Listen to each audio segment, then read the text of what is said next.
Hello प्यारे बच्चों, welcome again to physics solution point. मेरे प्यारे बच्चों, 5 अक्टूबर यानी कल ज्ञान मंथन टेस्ट सीरीज का दूसरा टेस्ट संपन्न हुआ।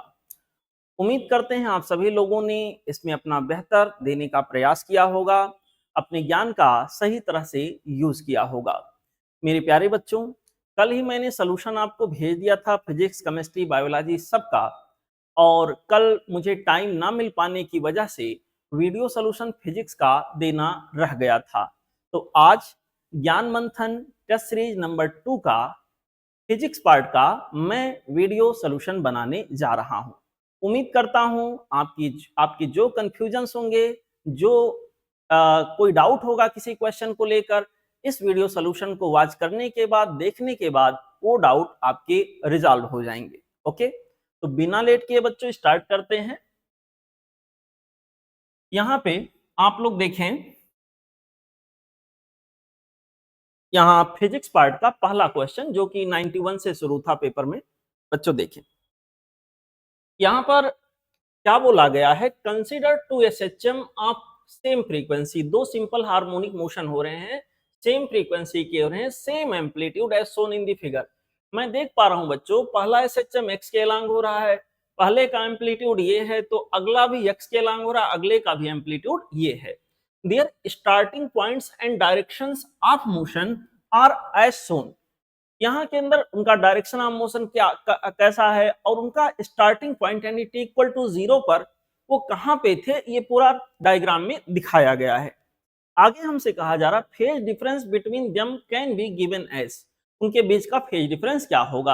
बच्चों पहले वाले एसएचएम को अगर मैं देखूं तो मीन पोजीशन से शुरू हो रहा है और निगेटिव एक्सट्रीम की तरफ जाने का प्रयास कर रहा है। इस हिसाब से अगर मैं यहाँ पर देखूं बेटा, तो यहाँ के ऊपर इसका जो इनिशियल फेज मैं मानूंगा साइन फंक्शन के हिसाब से, इसका इनिशियल फेज हमारे पास हो जाएगा 180 डिग्री।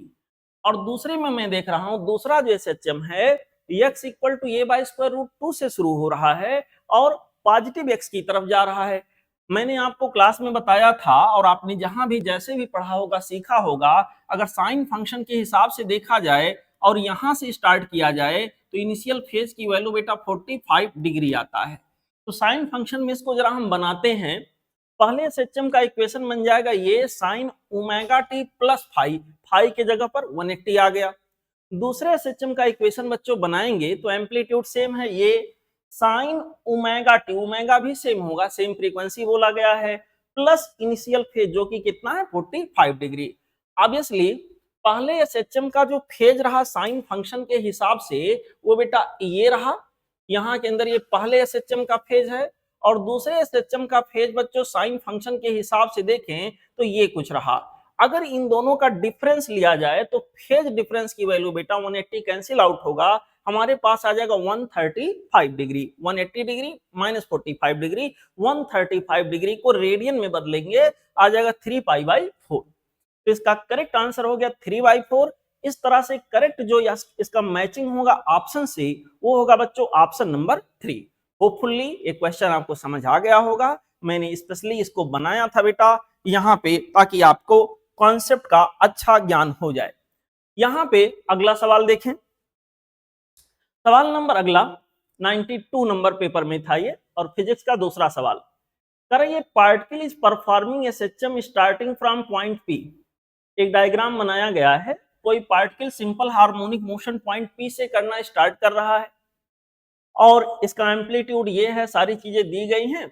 अब आगे क्या बोल रहा है, the correct mapping of this motion in velocity position graph can be given as. इस मोशन का करेक्ट मैचिंग जो है वेलोसिटी पोजीशन ग्राफ में क्या होगा।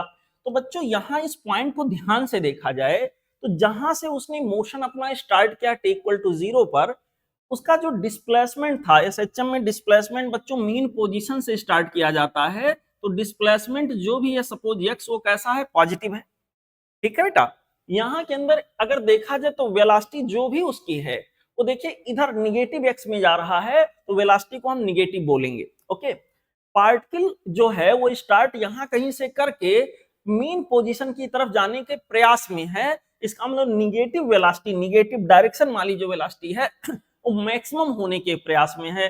अगर मैं चारों ऑप्शन को एनालाइज करूं तो पहले ऑप्शन में देखें, अगर मैं यहां से स्टार्ट होता हुआ मानूं, ये बेटा वेलोसिटी पोजीशन के बीच इलिप्टिकल ग्राफ है, अगर मैं यहां से स्टार्ट होता हुआ मानूं तो यहाँ एक चीज दिक्कत है, यहाँ इस पॉइंट के करस्पॉन्डिंग में देख रहा हूं एक्स भी हमारा पॉजिटिव है और वी भी पॉजिटिव है, जबकि एक्स पॉजिटिव वी निगेटिव आना चाहिए। यहाँ के लिए भी इस पॉइंट पर अगर मैं जाके देखूं तो x की वैल्यू यहाँ पे पॉजिटिव और v की वैल्यू भी पॉजिटिव होगा, तो ये दोनों तो नहीं होंगे, ये दोनों यहीं से कैंसिल हो गए। ओके, यहाँ पर तीसरा और चौथा, थर्ड और फोर्थ को देखते हैं। मेरे बहादुर बच्चों, यहाँ पे अगर देखा जाए दोनों में x हमारा पॉजिटिव यहाँ भी है, वेलोसिटी यहाँ निगेटिव है और यहाँ भी निगेटिव है।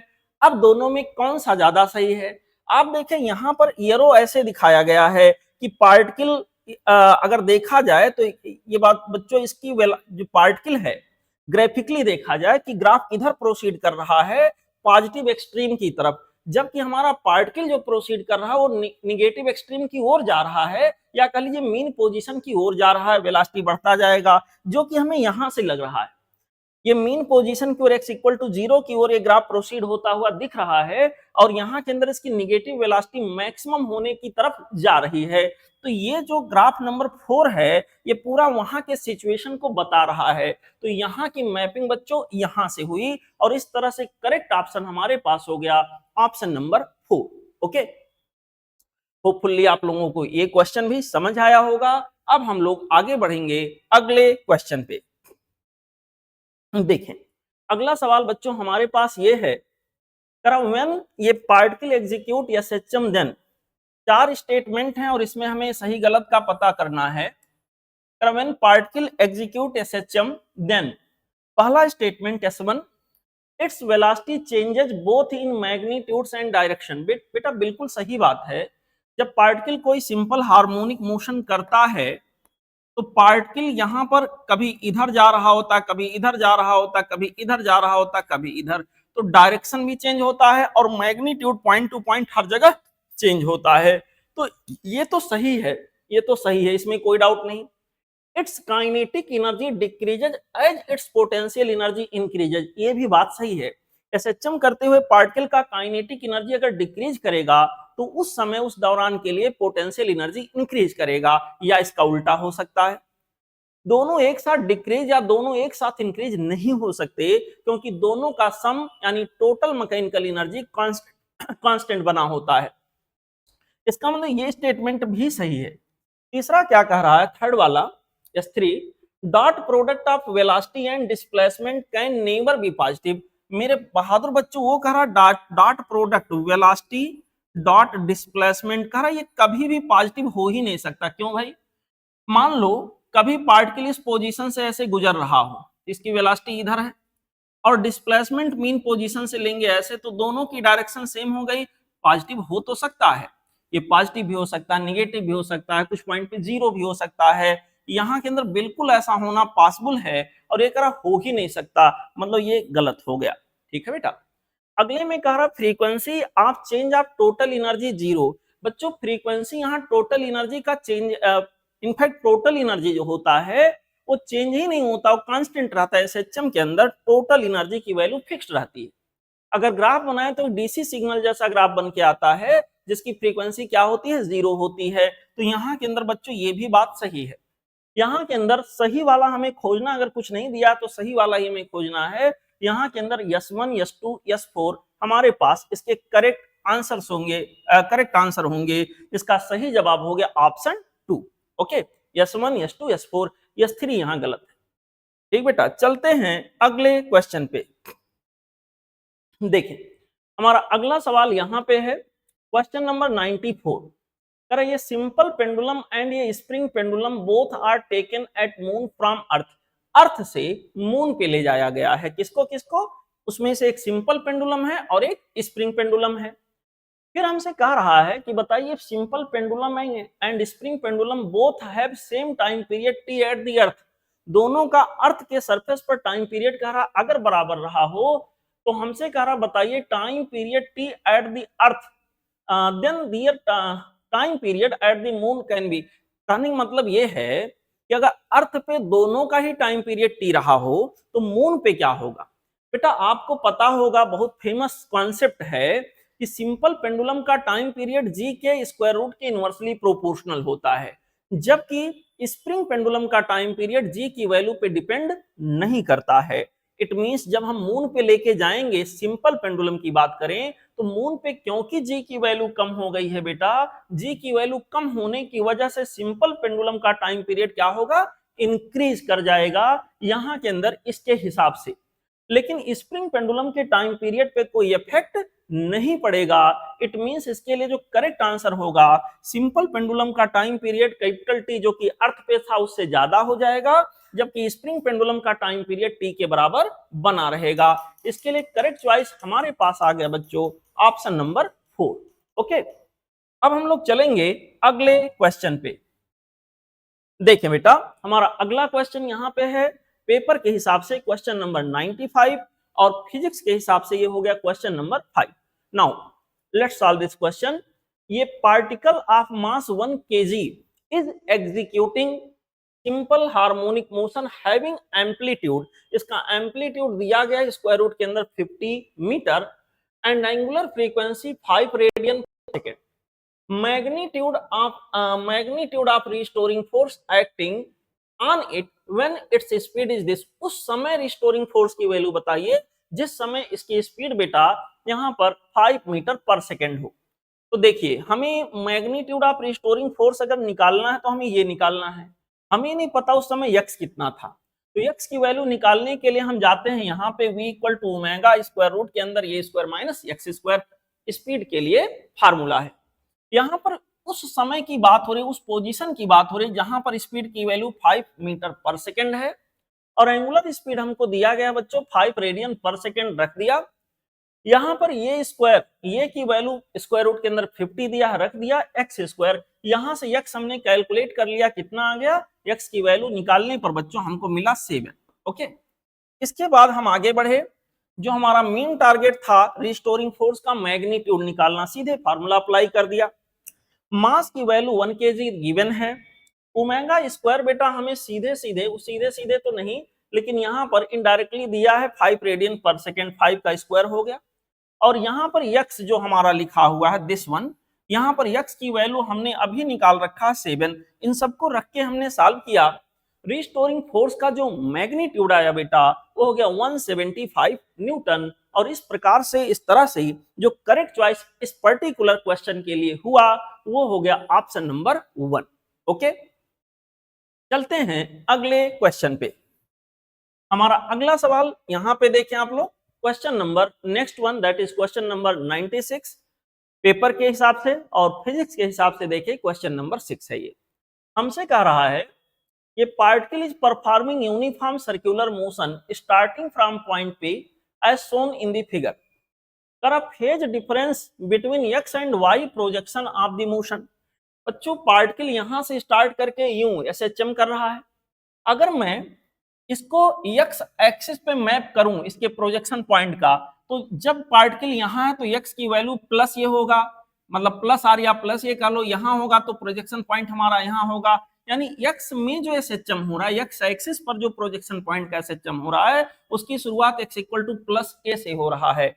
और वाई एक्सिस पर जब पार्टिकल यहां से चलना शुरू किया था तो उस समय वाई की वैल्यू 0, पार्टिकल यहां पहुंचेगा तो उस समय वाई की वैल्यू बेटा कुछ यहां आ जाएगा, पार्टिकल यहां पहुंचेगा उस समय वाई की वैल्यू यहां, पार्टिकल यहां पहुंचेगा। तो वाई में यहां से स्टार्ट हो रहा है मीन पोजीशन से और पॉजिटिव एक्सट्रीम की तरफ जाने का प्रयास हो रहा है। तो अगर वाई के हिसाब से बेटा यहाँ पर सवाल किया जाए, यहाँ पर इसको समझने का प्रयास किया जाए, तो यहाँ से स्टार्ट होके पॉजिटिव एक्सट्रीम में जा रहा है। क्योंकि मीन पोजीशन से शुरू करके पॉजिटिव एक्सट्रीम में जा रहा है तो साइन फंक्शन के हिसाब से इसका इनिशियल फेज क्या हो गया, 0 डिग्री। दोनों का ही फ्रीक्वेंसी सेम होगा, एक ही मोशन से डिराइव हुए हैं दोनों। तो बेटा यहाँ के अंदर एसएचएम मान लो एक्स के अलॉन्ग वाला निकालें तो आ जाएगा इसका फार्मूला डिस्प्लेसमेंट वाला, ये sine omega T plus initial phase जो कि 90 डिग्री है। और अगर इसका निकालेंगे आ जाएगा एक्स इक्वल टू ये साइन ओमेगा टी प्लस इसका इनिशियल फेज क्या है बेटा, 0। तो यहाँ के अंदर ये रख दिया।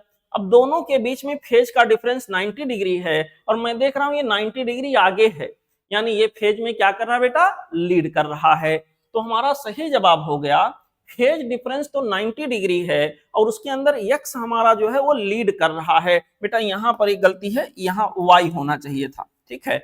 x हमारा y से लीड कर रहा है, लीड करने का मतलब हो गया 90 डिग्री लीड कर रहा। आप देख सकते हैं इसका सही जवाब हो गया option 1, 90 degree with x leading by y। Okay, अगला सवाल देखें। क्वेश्चन नंबर नेक्स्ट वन 97 कह रहा है ये simple pendulum is suspended from the ceiling of a stationary van as shown in the figure. बहुत बढ़िया। As van starts moving on ये हॉरिजॉन्टल सरफेस, हॉरिजॉन्टल सर पहले रुका हुआ था, वैन चल दिया, सिंपल पेंडुलम इसमें हैंग कर रहा है। As van start moving on the horizontal surface with acceleration ये equal to acceleration due to gravity g, the time period of the oscillation of pendulum about shifted mean position। जब बच्चों ये van ये acceleration से चलेगा तो pseudo force के चलते ये पेंडुलम जो यहाँ था वो थोड़ा बैक में शिफ्ट हो जाएगा। जो इक्विलिब्रियम पोजीशन यहाँ था वो इक्विलिब्रियम पोजीशन इधर कहीं आएगा, और अगर अब इसे कोई डिस्टर्ब किया तो इसको मीन पोजीशन मानते हुए ये यहाँ से एसएचएम स्टार्ट कर देगा। ये वाले एसएचएम का टाइम पीरियड पूछ रहा है। ऐसे केस में मैंने आपको क्लास में बताया था या जहां भी जैसे भी आप पढ़े होंगे, बहुत कॉमन बात है आप पढ़े होंगे, यहाँ एक्सीलेशन की इफेक्टिव वैल्यू होगी स्क्वायर रूट के अंदर जी स्क्वायर प्लस ये स्क्वायर। सवाल के अंदर कह रहा है ये की वैल्यू भी जी के बराबर है, तो यहाँ हो गया जी स्क्वायर प्लस जी स्क्वायर, यानी जी इफेक्टिव की वैल्यू हमारे पास हो गया स्क्वायर रूट के अंदर 2g। टाइम पीरियड हमारे पास होगा सिंपल पेंडुलम का इस पर्टिकुलर केस में 2 पाई स्क्वायर रूट के अंदर L divided by g effective. Okay, यहां पर जी इफेक्टिव की वैल्यू बेटा जो भी है ला के रख दिया, हमारा सीधे सीधे आंसर मिल गया 2 पाई स्क्वायर रूट के अंदर L divided by square root 2 times of g. यहां के लिए करेक्ट चॉइस आ गया ऑप्शन नंबर 3। ओके, होपफुली आप लोगों को ये समझ में आया होगा। अब हम आगे बढ़ेंगे बेटा अगले क्वेश्चन पे। हमारा अगला सवाल है यहाँ पे क्वेश्चन नंबर 98। क्वेश्चन नंबर 98 कह रहा है ये spring pendulum has time period capital T. Now spring is cut into 3 parts, 3 equal parts and all parts are connected in parallel combination along with the same mass। बहुत बढ़िया। Now the new time period of this combined spring mass system is. बेटा यहाँ पर spring मान लिया इसका force constant के है, अगर इसको 3 हिस्सों में कट कर दिया जाएगा तो क्योंकि बराबर पार्ट में कट किया जा रहा है तो स्प्रिंग कांस्टेंट जो इसका होगा वही इसका होगा, L/3 L/3 L/3 लेंथ है। बेटा स्प्रिंग कांस्टेंट की value inversely proportional to natural length of the spring हो रहा है, तो यहाँ नेचुरल लेंथ बाई 3 हो गया, तो वैसे कहें स्प्रिंग कांस्टेंट 3 गुना हो जाएगा। यहाँ हालांकि मैंने कैलकुलेट करके दिखाया, सीधे कह सकते हो अगर यहाँ के है तो यहाँ क्या हो जाएगा 3k। अगर इन तीनों को मैं पैरेलल में जोड़ दूंगा तो बिल्कुल कैपेसिटर जैसा यहाँ कॉम्बिनेशन बनता है। पैरेलल में जोड़ोगे तो नेट स्प्रिंग कांस्टेंट इन सबका माफ करिएगा बच्चों, इन सबका मिलाकर आ जाएगा 3k plus 3k plus 3k यानी 9k। शुरुआत में हम जब पूरे स्प्रिंग को यूज किए होंगे उस समय हमारा टाइम पीरियड ये रहा होगा। बाद में बच्चों जब हमने कॉम्बिनेशन ऑफ स्प्रिंग इन तीनों का कॉम्बिनेशन पैरेलल में यूज किया होगा तो के इक्विवेलेंट यहाँ हम लोग लिखेंगे के जगह पर, और के इक्विवेलेंट की value 3k plus 3k plus 3k यानी 9k आ जाएगा। बच्चों 9 को बाहर निकालेंगे 1/3, यानी अगर देखा जाए तो इतना बात जो लिखा है पहले वाले टाइम पीरियड के सिमिलर है, यानी पहले का टाइम पीरियड डिवाइडेड बाय 3 कर देंगे तो हमारा नया वाला टाइम पीरियड हमको मिल जाएगा। ठीक है बेटा, तो यहाँ के लिए करेक्ट चॉइस जो हमारे पास आ गया वो हो गया बच्चों ऑप्शन नंबर 1। ओके, चलिए आगे बढ़ते हैं अगले क्वेश्चन पे। हमारा इस पेपर का क्वेश्चन नंबर 99 फिजिक्स का क्वेश्चन नंबर 9 होगा। यहाँ पे क्या कह रहा है, ये particle is performing a system having total energy E, mass m, amplitude ये, maximum acceleration of the particle will be. Particle का मैक्सिमम एक्सीलरेशन कितना होगा ये हमसे पूछा गया है। मेरे बहादुर बच्चों, अच्छे बच्चों, सच्चे बच्चों, होशियार बच्चों, यहाँ पर टोटल एनर्जी पार्टिकल का हमारे पास होगा हाफ m ओमेगा स्क्वायर ये स्क्वायर। बहुत बढ़िया। यहाँ से क्योंकि जब हम एक्सीलरेशन निकालेंगे तो हमें ओमेगा स्क्वायर की जरूरत पड़ने वाली है, तो ओमेगा स्क्वायर बेटा यहाँ के अंदर ऑलरेडी मैंने निकाल लिया जो कि हो गया 2e divided by m into ये स्क्वायर। यहां पर ओमेगा स्क्वायर की वैल्यू जो भी था ला के रख दिया, इंटू ए कर दिया। सही जवाब इसका आ गया 2e divided by M A. 2e divided by M A के हिसाब से अगर यहाँ फिल्टर करें तो हमारा ऑप्शन जो सही जा रहा है वो है ऑप्शन नंबर 4। ओके, इजी सवाल था। अब आगे बढ़ेंगे अगले क्वेश्चन पे। हमारा अगला सवाल बच्चों यहाँ पे है क्वेश्चन नंबर 100, और फिजिक्स में देखें तो क्वेश्चन नंबर 10 होगा ये, और पेपर में क्वेश्चन नंबर 100 कह रहा है x equal to A sine omega T, Y equal to minus B sine omega T. Obviously दो SHM हो रहे हैं, पहला x के अलॉन्ग हो रहा, दूसरा y के अलॉन्ग हो रहा है। Let the two motions be superposed, the resulting motion Lissajous figure will be. मेरे बहादुर बच्चों, एक मोशन x में हो रहा, दूसरा y में, दोनों की फ्रीक्वेंसी आप देख रहे हैं बराबर है, बहुत अच्छी बात है। यहां पर माइनस साइन को हटाना पड़ेगा, तब जाके मामला स्पष्ट होगा। माइनस साइन को बच्चों अगर हटाएं तो यहाँ पर प्लस 180 मुझे जोड़ना पड़ेगा, तब जाकर ये बैलेंस होगा। मैं क्या देख रहा हूं, दो मोशन हैं, एक SHM हमारा ये वाला हो गया बेटा, और एक SHM, एक सिंपल हार्मोनिक मोशन y के अलॉन्ग हो रहा, ये वाला हो गया। दोनों ऐसे हैं कि दोनों में फेज का डिफरेंस 180 डिग्री है। बच्चों जब फेज का डिफरेंस 0 डिग्री होता तो लिसाइजस फिगर स्ट्रेट लाइन ये वाला होता है, यहां से जाता फर्स्ट और थर्ड क्वाड्रेंट से। जब हमारा लिसाइजस फिगर बच्चों जब यहाँ फेज का डिफरेंस ऐसे केस में 180 होता है तो लिसाइजस फिगर हमारा यहां से जाता है, ओरिजिन से तो जाता है लेकिन ऑक्यूपाई करता quadrant number second and fourth. तो यहाँ के लिए सही जो क्वाड्रेंट ये ऑक्यूपाई करेगा सेकंड फोर्थ, और लिसाइजस फिगर स्ट्रेट लाइन होगा। तो यहाँ के लिए करेक्ट चॉइस हो गया, स्ट्रेट लाइन 2 दिया है, यहाँ बी ऑप्शन हमारा करेक्ट हो जाएगा बच्चों। Option B is the correct choice for this particular question. Okay, अब हम लोग आगे बढ़ेंगे बच्चों अगले क्वेश्चन पे। देखिए हमारा अगला सवाल हमको दिया गया है question number 101, the maximum force on a body executing SHM is P and maximum energy of the body is Q. What is its time period? Maximum force यानी रिस्टोरिंग फोर्स की मैक्सिमम वैल्यू कितना होगा, m omega square, ये maximum है तो यहाँ के अंदर मैग्नीट्यूड मैंने लिखा m ओमेगा स्क्वायर, ये दैट इज p, ये दिया गया है। और मैक्सिमम एनर्जी जो है बाई फार्मूला, मैक्सिमम एनर्जी का मतलब टोटल एनर्जी हमारे पास हो गया half m omega square A square, that is q, ये दिया गया है। अगर बच्चों इन दोनों को डिवाइड कर दें 1/2 कर दें तो यहाँ p बाई क्यू उधर से आएगा, 2 बाई इधर से आ जाएगा 2 बाई ए। सही से करके देखें, 2 बाई ए आ जाएगा दिस बाई दिस करने पर, दिस बाई दिस करने पर p बाई क्यू। यहां से ये की वैल्यू बेटा हमारे पास आ गया 2q बाई p। अब हमें निकालना क्या था, हमें निकालना था कि सर आप ये बताइए यहाँ के अंदर टाइम पीरियड क्या होगा। इस बच्चों ये की वैल्यू किसी भी एक इक्वेशन में दोनों में से रख देते हैं। रिकॉल इक्वेशन नंबर 1, इसके अंदर मैंने क्या किया, जो भी ए का वैल्यू आया हुआ है बच्चों उसको ला करके इसके अंदर रखने जा रहे हैं। ए के जगह पर 2q बाई पी रख दिया। सॉल्व करके मैंने यहां से निकाला ओमेगा स्क्वायर, जो कि कुछ ऐसा आया। थोड़ा और सॉल्व करना पड़ा, कुछ ऐसा आया। ओमेगा के जगह पर 2 पाई बाई कैपिटल टी रख दिया। ओवरऑल सॉल्व करने पर बच्चों हमको ये वाला आंसर मिला, time period equal to 2 pi divided by P, square root के अंदर 2 times of m into Q, और यहाँ ऑप्शन से मैच कराएं तो करेक्ट मैचिंग हमारे पास है ऑप्शन नंबर 4। ओके, चलते हैं बच्चों अगले क्वेश्चन पे। हमारा अगला सवाल यहाँ पे कुछ ऐसे है, the sound sources of same frequency produces sound intensities I0 4I0 at point P। Okay, कोई दो साउंड आए, यहां पर बच्चों एक पर्टिकुलर पॉइंट पे आकर कहीं सुपर इम्पोज होने वाले हैं।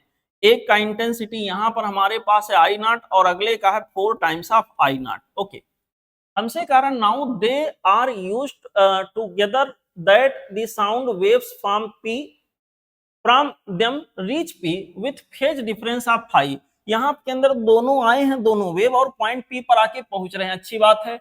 Determine the resultant intensity at point P for phi equal to this, यानी फेज डिफरेंस अगर 2 पाई बाई 3 रहे तो उसके लिए बताइए रिजल्टेंट इंटेंसिटी क्या होगा। Direct formula, resultant intensity equal to I1 plus I2 plus 2 square root के अंदर I1 I2 cos फाई। यहाँ cos फाई में फाई की वैल्यू रख दिया, सॉल्व कर लिया बेटा। cos फाई मतलब cos यहाँ आ जाएगा 120 डिग्री, -1/2 ओवरऑल सॉल्व करने पर बच्चों हमारा आंसर यहाँ के अंदर मिला 3 times of I not. Okay, यहाँ पर इस सवाल में I1 के जगह पर आई नॉट रखना है, I2 के जगह पर 4 आई नॉट रखना है, सिंपली सॉल्व कर लेना है, आंसर आ गया 3 times of I not. Okay, आगे बढ़ेंगे अगले क्वेश्चन पे। देखिए हमारा अगला सवाल यहाँ पे बेटा क्वेश्चन नंबर 103 हमसे करा which of the following quantities are always zero in SHM. SHM में कौन सी ऐसी क्वांटिटी है जो हमेशा जीरो होएगा? तो बेटा यहाँ लिखा एफ क्रॉस ए, एफ का मतलब एसएचएम में क्या होगा, अंडरस्टूड है। यहाँ के अंदर ये रिस्टोरिंग फोर्स रहा होगा, ये फॉर एक्सीलरेशन जनरली होता है, वी फॉर वेलोसिटी है, एक्स फॉर डिस्प्लेसमेंट है। तो इसमें जितने भी क्वांटिटीज हैं, चाहे फोर्स हो, चाहे डिस्प्लेसमेंट हो, चाहे एक्सीलरेशन हो बच्चों, चाहे वेलोसिटी हो, इन सबके बीच में या तो एंगल जीरो होगा या तो 180 होगा। सब एक ही लाइन में दौड़ रहे हैं, यहाँ के अंदर या तो एंगल जीरो होगा या तो 180 होगा। तो यहाँ जीरो और 180 दोनों ही पर क्रॉस प्रोडक्ट की वैल्यू क्या आती है, जीरो आ जाती है। क्रॉस प्रोडक्ट का मैग्नीट्यूड जीरो आ जाता है। जैसे फोर्स और एक्सीलरेशन की बात करें, इन दोनों की डायरेक्शन हमेशा सेम होनी है, एंगल 0 डिग्री आना है, 0 डिग्री पर दो वेक्टर का क्रॉस प्रोडक्ट जीरो आएगा, उसका मैग्नीट्यूड जीरो आएगा। अगर यहाँ के अंदर वेलोसिटी और डिस्प्लेसमेंट की बात करें तो इनके बीच में एंगल जीरो भी हो सकता है, 180 भी हो सकता है। सर दोनों ही केसेस में क्रॉस प्रोडक्ट इन दोनों क्वांटिटीज का जीरो आएगा। एक्सीलरेशन और डिस्प्लेसमेंट का अगर देखें इनके बीच में क्या है, तो इनके बीच में हमेशा 180 डिग्री का एंगल बनेगा, और इस तरह से यहाँ इन दोनों का भी क्रॉस प्रोडक्ट का मैग्नीट्यूड जीरो आएगा। और इस तरह से बेटा यहाँ पर सही ऑप्शन हमारे पास आ गया ऑप्शन 4, ये सभी सही है। ठीक, अब आगे बढ़ेंगे, देखें सब लोग अगला सवाल 104 में हमसे कह रहे हैं the displacement time relation for ये particle can be expressed as. यहाँ पर एक अच्छा सा सवाल बनाया गया है, y equal to 0.5 times of cos square n pi T minus sine square n pi T metre. This relation shows that. यहाँ पर बच्चों पहले तो ये देखो, ये जो लिखा हुआ है cos square n pi T और minus sine square n pi T, ये cos 2 थीटा के फार्मूले के अकॉर्डिंग लिखा गया है। तो cos 2 थीटा के हिसाब से इसको चेंज करें, ये हो जाएगा cos 2 थीटा, थीटा के जगह पर n पाई टी कुछ ऐसा आ गया। मतलब सीधे सीधे दिख गया कि एक सिंपल हार्मोनिक मोशन है जिसका एम्पलीट्यूड 0.5 है। तो उन्होंने हमसे पहले ऑप्शन में करा कि एम्पलीट्यूड 1 मीटर इसका है, इसलिए पहला ऑप्शन तो यहीं पर गलत हो गया। दूसरे ऑप्शन में कहा है कि particle executing SHM with frequency n times that of the seconds pendulum. तो बेटा देखो ध्यान से, अगर यहाँ की फ्रीक्वेंसी देखें तो ऐसे कुछ कर सकते हैं, ओमेगा इक्वल टू, मान लिया ओमेगा है, ओमेगा के जगह हो गया 2 पाई एफ, ओमेगा के जगह 2 पाई एफ, और यहां से देखें वही ओमेगा की वैल्यू 2 पाई एन के बराबर है। तो फ्रीक्वेंसी इक्वल टू इस पर्टिकुलर मोशन के लिए क्या आ गया, एन आ गया, फ्रीक्वेंसी एन आ गया। अब रहा बात सेकंड पेंडुलम की, सेकंड पेंडुलम का टाइम पीरियड 2 सेकंड होता है और फ्रीक्वेंसी 1/2 हर्ट्ज के बराबर होता है। तो यहाँ के अंदर हमारे पास सेकंड पेंडुलम का टाइम पीरियड ऐसा कुछ आ गया 1/2 हर्ट्ज, और जो मैंने माफ करेगा, सेकंड पेंडुलम की फ्रीक्वेंसी 1/2 हर्ट्ज आ गया, और जो मैंने निकाला उसकी फ्रीक्वेंसी एन आ रहा। अगर ऐसे आता एफ इक्वल टू, जैसा कि इन्होंने कहा है बेटा 1/2 टाइम्स ऑफ एन आता, तो मैं कहता कि ये वाले मोशन का जो फ्रीक्वेंसी है सेकंड पेंडुलम के फ्रीक्वेंसी का कितना टाइम्स है, एन टाइम्स है। हम कह देते सेकंड पेंडुलम की फ्रीक्वेंसी का एन टाइम्स हम बोल देते, लेकिन ये चीज नहीं आ रहा है, समझिएगा। सेकंड पेंडुलम की फ्रीक्वेंसी का n टाइम्स फ्रीक्वेंसी होना मतलब 1/2 इंटू n आना चाहिए था, जबकि आ रहा है ये। तो यहां पर ये वाला ऑप्शन भी रॉन्ग हो गया। थर्ड ऑप्शन देखा जाए, कह रहा particle is executing SHM and velocity in the mean position is. Mean position में बेटा जो वेलोसिटी होगा वो मैक्सिमम पॉसिबल वेलोसिटी होगा, जिसकी वैल्यू आएगी ये इंटू ओमेगा। ये की वैल्यू 0.5 है, ओमेगा की वैल्यू 2 पाई एन के बराबर है, यहां से हमें दिख रहा है, हमने रख दिया। यहाँ पर बच्चों 2 इंटू 0.5 कर लिया, हमारे पास 1 आ गया, और यहाँ के अंदर पाई इंटू एन हो गया, पाई की वैल्यू 3.14 आ गया, और इसका सही जवाब हो गया 3.14 टाइम्स ऑफ एन। तो बेटा यहाँ के लिए करेक्ट चॉइस हमारे पास आ गया ऑप्शन 3। ऑप्शन 4 में का पार्टिकल एसएचएम करेगा ही नहीं, नहीं सर, आपको साफ साफ दिख रहा है कि यहाँ पर SHM का अच्छा खासा इक्वेशन बन रहा है, कोई डाउट वाली बात नहीं है। ओके, अब हम आगे बढ़ेंगे बच्चों अगले क्वेश्चन पे। हमारा अगला सवाल जो कि पेपर के हिसाब से देखें 105 है, हमसे कह रहा स्प्रिंग ऑफ स्प्रिंग कांस्टेंट के is cut into two parts in the ratio 1:10 by length spring constant of the smaller part। बच्चों यहां पर हमारे पास स्प्रिंग था, इसका लेंथ मान लिया यल है, इसको दो पार्ट में कट कर दिया गया और रेशियो रखा गया 1:10 का। तो मैंने इस हिसाब से मान लिया कि अगर इसका लेंथ मैं x मानूं तो 1:10 के रेशियो का मतलब इसका लेंथ क्या होगा 10x, और इस लिहाज से इसका जो लेंथ होएगा वो बेटा इन दोनों के लेंथ का सम यानी 11x आ जाएगा। हम सबको ये बात पता है कि जो हमारे पास स्प्रिंग कांस्टेंट होता है और नेचुरल लेंथ ऑफ स्प्रिंग के इनवर्सली प्रोपोर्शनल होता है। तो इस तरह से मैंने डिराइव किया K1/K इक्वल टू यहाँ के अंदर L/L1। हमने इसके हिसाब से चीजों को रखा और सॉल्व करने पर हमारे पास यहाँ K1 की वैल्यू बच्चों आ गया 11 टाइम्स ऑफ K। तो इसका सीधा सीधा आंसर हो गया ऑप्शन नंबर 4। ओके, अब हम लोग बढ़ेंगे बच्चों अगले सवाल की तरफ। आइए, हमारा अगला क्वेश्चन, अगला सवाल यहां के अंदर आ गया क्वेश्चन नंबर 106। मेरे बहादुर बच्चों देखो, सीखो, समझो और आगे बढ़ो। उन्होंने कहा two waves get superposed on a string. यहां दो वेव है बेटा, देखो ये हमारा पॉजिटिव एक्स में जा रहा होगा, निगेटिव एक्स में, दोनों आइडेंटिकल से दिख रहे हैं। तो अगर मैं ब्रैकेट ओपन करके लिखूं ऐसा कोई इक्वेशन बनेगा, स्टेशनरी वेव बनेगी। यहां से देखें के के स्थान पर कितना है, के जहां होना चाहिए था उस के जगह पर बच्चों मैं देख पा रहा हूं के जगह पर 2 पाई है। यहां पर देखें सभी लोग, के जगह पर ना बेटा 2 पाई है। अब यहां पर यहां भी देख सकते हैं आइडेंटिकल वेव है।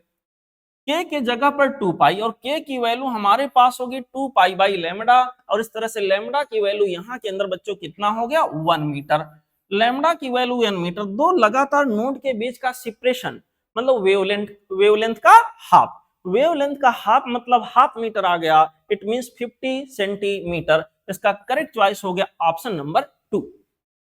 ओके, अब आगे बढ़ेंगे अगले क्वेश्चन पे। हमारा अगला क्वेश्चन बेटा यहाँ चार्ट वाला है, टेबल वाला है और यहाँ मैच कराना है। Two waves of same amplitude and same intensity interfere at a point. दो वेव हैं, एम्पलीट्यूड भी सेम है, इंटेंसिटी भी सेम है, एक पर्टिकुलर पॉइंट पे मिल रहे हैं, उनके बीच फेज डिफरेंस फाई है। अब ये में कहा गया है, मैं इसको एनलार्ज कर देता हूं बच्चों, ये में कहा गया है कॉलम नंबर 1 में, ये में पहला स्टेटमेंट, अगर फाई की वैल्यू 60 डिग्री है तो एम्पलीट्यूड कितना टाइम्स हो जाएगा। चलिए कैलकुलेट करते हैं।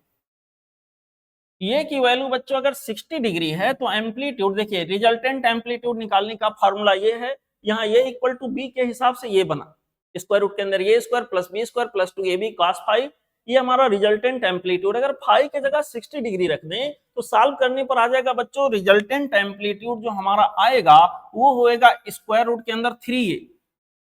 और अगर यहाँ के अंदर मैं देखूं अगर एम्पलीट्यूड स्क्वायर रूट 3a आ गया तो जो हमारा इंटेंसिटी होगा स्क्वायर टाइम्स हो जाएगा, यानी इंटेंसिटी इनिशियल इंटेंसिटी का स्क्वायर टाइम्स, यानी कि स्क्वायर रूट 3 का स्क्वायर टाइम्स यानी 3 गुना हो जाएगा। ये चीज आ गया।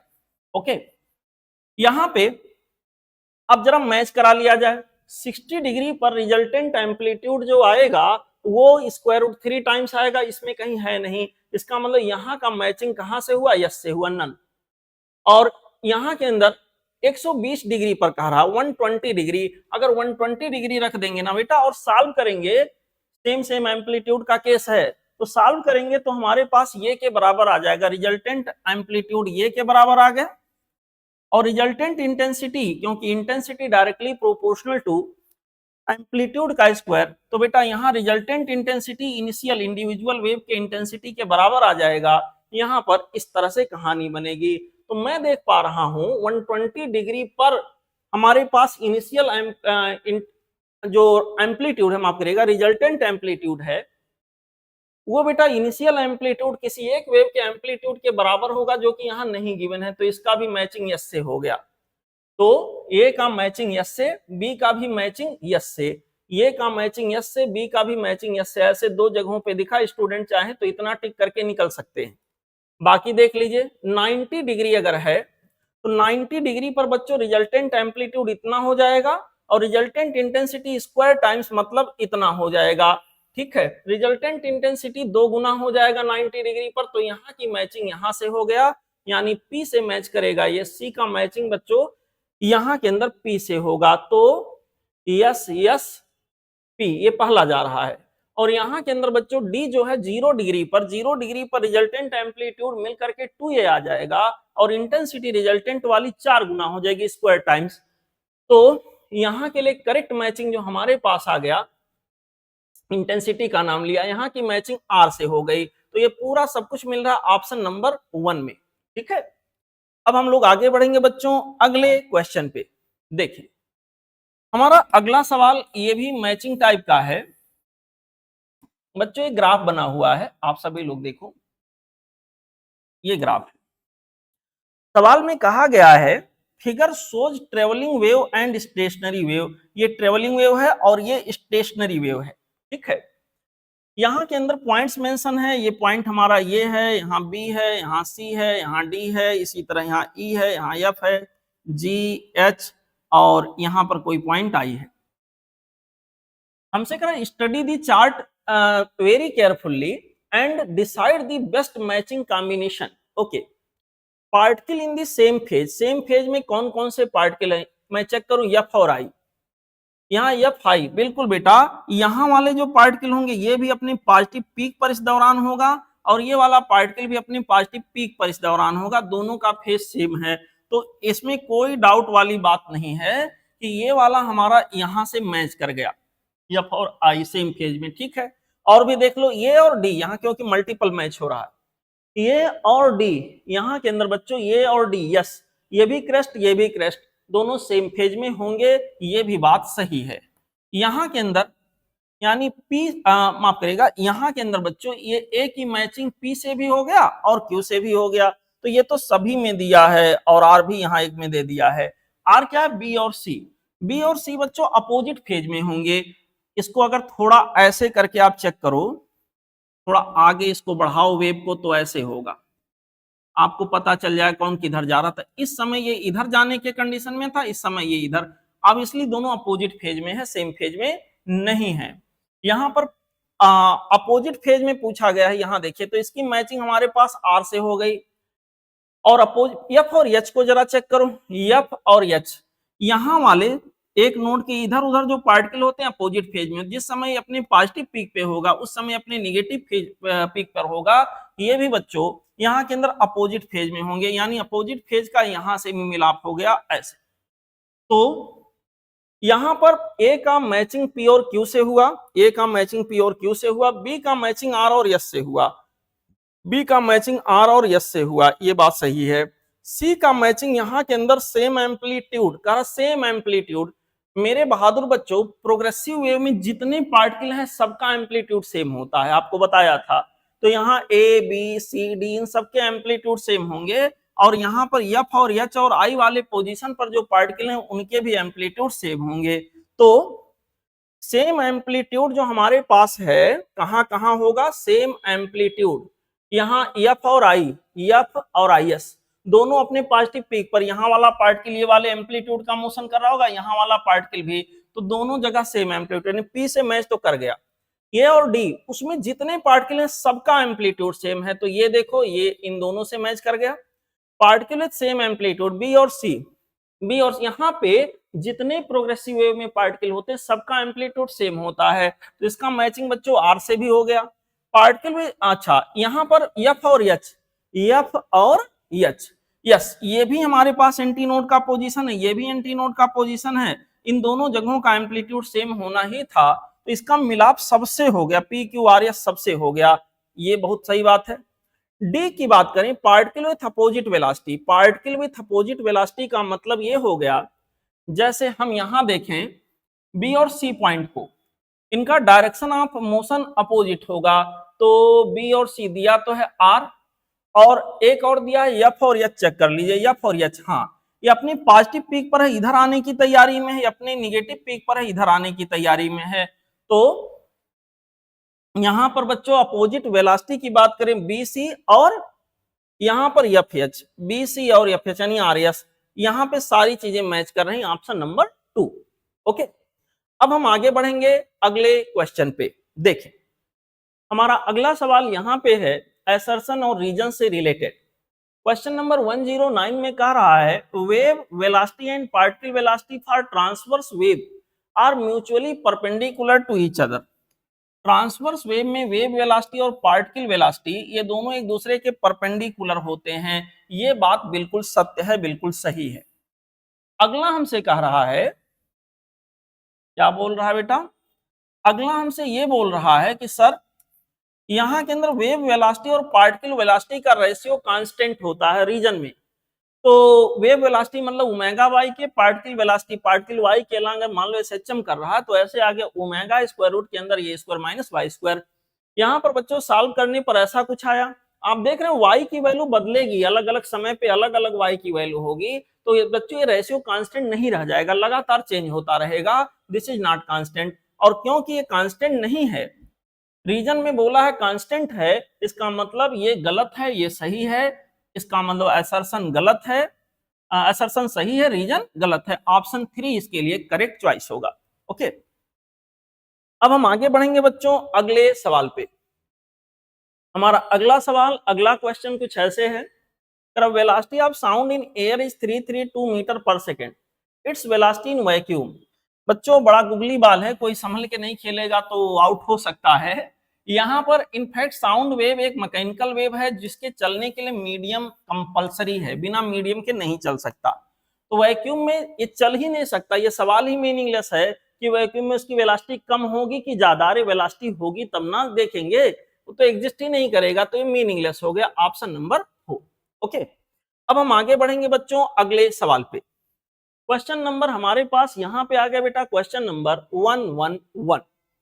क्वेश्चन नंबर 111 में हमसे कहा गया है इन ये stationary wave system all the particles of the medium. बच्चों स्टेशनरी वेव में कुछ इस तरह का लूप बनता है, कुछ इस तरह का लूप बनता है। मेरे बहादुर बच्चों, मैंने आप सबको इसका डिटेल समझाया था, या जैसे भी आप जहां भी पढ़े हो इसका डिटेल आपको बताया गया होगा, उम्मीद करते हैं। यहां पे जिस समय यहां वाले पार्टिकल अपने पॉजिटिव पीक पर होंगे, उस समय यहां वाले पार्टिकल अपने निगेटिव पीक पे होंगे। मतलब एक सिचुएशन स्टेशनरी वेव में ऐसा आता है कि सारे पार्टिकल अपने मैक्सिमम डिस्प्लेसमेंट पे होते हैं, यहाँ पे जैसे कि सेकंड में दिया है, ठीक है। कभी कभी ऐसा सिचुएशन भी क्रिएट होता है जब यहाँ वाला पार्टिकल मान लो पॉजिटिव पीक में जा रहा हो, तो यहाँ वाला पार्टिकल उसी समय निगेटिव पीक में जा रहा होता है, उसी समय यहाँ वाला पार्टिकल पॉजिटिव पीक में जा रहा होता है। इसका मतलब यहाँ वाले जितने पार्टिकल हैं, एक समय ऐसा भी आएगा सब लोग मीन पोजीशन को क्रॉस कर रहे होंगे, यानी जीरो डिस्प्लेसमेंट पे होंगे। तो यहाँ पर बच्चों फर्स्ट भी सही है, सेकंड भी स्टेटमेंट सही है। Are at rest simultaneously eight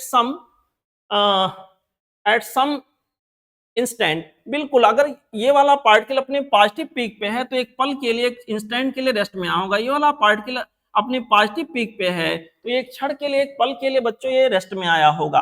ये भी बात यहाँ के अंदर सही है। सारे पार्टिकल एक समय जब ये अपने पॉजिटिव पीक पे होंगे, सब तो अपने निगेटिव पीक में होंगे, और उस समय सब रेस्ट में भी होंगे एक पल के लिए, एक इंस्टेंट के लिए। तो बात ये भी सही है। यहाँ के अंदर कहा गया है मैक्सिमम वेलोसिटी साइमल्टेनियस। बिल्कुल, जब ये पॉजिटिव पीक पे से गुजर रहा है निगेटिव पीक से, इस समय वेलोसिटी का मैग्नीट्यूड हर जगह पे मैक्सिमम होगा। मेरे बहादुर बच्चों, तो ये हमारे पास सही बात क्या हो गया, ये भी सही आ गया, और इस तरह से ऑल आर करेक्ट, ऑप्शन इसका आ गया 4। ओके, चलते हैं अगले क्वेश्चन पे। हमारा अगला सवाल यहाँ पे देखें कहां से है। कहा गया in closed organ pipe, closed organ pipe में third overtone frequency is x times the fundamental frequency, then x is. Closed organ pipe की बात करें बेटा, अगर फंडामेंटल फ्रीक्वेंसी सपोज f0 है, तो उसके बाद जो यहाँ हमें मिलेगा वो तीसरा हार्मोनिक, थर्ड हार्मोनिक मिलेगा, उसी को हम लोग फर्स्ट ओवरटोन का भी नाम देते हैं। ये हमारे पास फर्स्ट ओवरटोन है। फिर आगे मिलेगा 5/5 नॉट, केवल 8 हार्मोनिक मिलते हैं यहाँ, इसको बोलेंगे सेकंड ओवरटोन। आगे बच्चों इसी तरह थर्ड ओवरटोन मिलता जाएगा। ओके, हमसे कहा गया है कि बताइए जो थर्ड ओवरटोन है वो फंडामेंटल फ्रीक्वेंसी का x टाइम है, तो x की वैल्यू क्या होगी बताइए। फंडामेंटल फ्रीक्वेंसी का x टाइम्स, तो x की वैल्यू कितनी आ गई 5। इसका मतलब, एक मिनट बच्चों माफ करिएगा, ये दूसरा ओवरटोन, माफ करिए, पहला ओवरटोन, दूसरा ओवरटोन, तीसरा, यहां से देखेंगे, माफी चाहेंगे आप सबसे। फिर से मैं एक बार बोल देता हूं, सुन लीजिए। ये फंडामेंटल फ्रीक्वेंसी है, ये थर्ड हार्मोनिक है, थर्ड हार्मोनिक को हम फर्स्ट ओवरटोन बोलेंगे। ये बच्चों हमारे पास आ गया फिफ्थ हार्मोनिक, इसको हम यहाँ के अंदर नाम देते हैं सेकंड ओवरटोन। ये सेवेंथ हार्मोनिक है, इसको नाम देते हैं थर्ड ओवरटोन। थर्ड ओवरटोन की फ्रीक्वेंसी फंडामेंटल फ्रीक्वेंसी का कितना गुना है, 7 टाइम्स है। तो यहाँ पर इसकी मैचिंग बच्चों यस से हो गया, यानी ए की मैचिंग यस से होना है, ऐसा हम दो जगहों पे देख पा रहे हैं। आगे कह रहा number of notes in second overtone. Second overtone में जो नंबर ऑफ नोट होते हैं, सेकंड ओवरटोन मतलब दिस, पहले बच्चों फंडामेंटल केस में एक नोट एक एंटी नोट क्लोज में होता है। दूसरे केस में यानी कि थर्ड ओवरटोन अगला केस आता है, उसके अंदर 2 नोड और 2 एंटी नोड होते हैं। सेकंड ओवरटोन में बच्चों यहाँ के अंदर हमारे पास सेकंड ओवरटोन यानी फिफ्थ हार्मोनिक में 3 नोड और 3 एंटी नोड होते हैं। इस तरह से कहानी चल रही होती है। हमसे कहा है number of notes in second overtone. Second overtone में, सेकंड ओवरटोन मतलब दिस, यहाँ नंबर ऑफ नोट 3 होंगे, नंबर ऑफ एंटी नोट भी 3 होंगे। तो यहाँ की मैचिंग कहां से हो गई, पी से। अब ये भी खत्म हो गया, यही टिक करके निकल लीजिए अगर आपका मन कहे तो। Number of anti node second overtone, anti node भी यहाँ के अंदर 3 ही रहेंगे सेकंड ओवरटोन में। यहाँ के अंदर बच्चों आगे हम बढ़ते हैं तो हमसे मिले, यहाँ डी को देखना है, nth हार्मोनिक डजंट एग्जिस्ट। बेटा क्लोज्ड ऑर्गन पाइप में कोई भी even number of harmonic exist नहीं करता, और यहाँ एक ही इवन नंबर दिया है 4, तो इसका मैचिंग कहां से हो गया, क्यू से हो गया। ठीक है, तो सही जवाब जो हुआ वो हो गया ऑप्शन नंबर 4। अब हम लोग आगे बढ़ेंगे अगले क्वेश्चन पे। देखें, हमारा अगला सवाल यहां के अंदर आ गया, question number 113। Match the correct combination in the given chart. देखें क्या है, temperature of gas is made 4 times and pressure 2 times. Temperature बच्चों 4 गुना कर देना, प्रेशर को 2 गुना। यहाँ प्रेशर का इफेक्ट नहीं जाना है, हमें पता है यहाँ के अंदर साउंड की वेलोसिटी किसी गैसियस मीडियम में स्क्वायर रूट के अंदर टी के डायरेक्टली प्रोपोर्शनल होता है। टेम्परेचर को अगर डबल 4 गुना करोगे तो ऑब्वियस सी बात है यहाँ के अंदर जो वेव वेलोसिटी होगी, साउंड की जो वेलोसिटी होगी वो डबल हो जाएगी। Speed of sound becomes 2 times. यहाँ पर क्यू आ गया, इसकी मैचिंग बच्चों यहाँ के अंदर क्यू से हुआ, तो क्यू से 2 जगहों पे मैच होता हुआ दिख रहा है। ओनली प्रेशर, प्रेशर खाली चेंज अगर करोगे बिना टेम्परेचर को चेंज किए तो यहाँ स्पीड ऑफ साउंड वही का वही बना रहेगा, उसका कोई इफेक्ट नहीं पड़ेगा। यानी बी की मैचिंग बच्चों आर से होनी है। बस स्पष्ट हो गया, ऑप्शन यहाँ होगा 2। ओनली टेम्परेचर 4 टाइम्स करोगे, वैसे भी प्रेशर का प्रभाव पड़ना नहीं है, तो यहाँ साउंड वेव की वेलोसिटी 2 गुना हो जाएगी, क्यू से मैच कर गया। मॉलिक्यूलर मास साउंड की वेलोसिटी बेटा मॉलिक्यूलर मास के स्क्वायर रूट के इनवर्सली प्रोपोर्शनल होता है। मॉलिक्यूलर मास अगर 4 गुना करोगे तो साउंड की वेलोसिटी बाई 2 हो जाएगा, यानी हाफ हो जाएगा। तो बेटा यहाँ के अंदर इसकी मैचिंग कहां से हो गई, यस से हो गई। तो करेक्ट चॉइस हमारे पास आ गया ऑप्शन नंबर 2। ओके, चलते हैं अगले क्वेश्चन पे। देखें, हमारा अगला सवाल जो यहाँ के अंदर है क्वेश्चन नंबर 114, कह रहा है दो यहाँ कॉन्सेप्ट, दो बच्चे स्टेटमेंट हैं। एक मिनट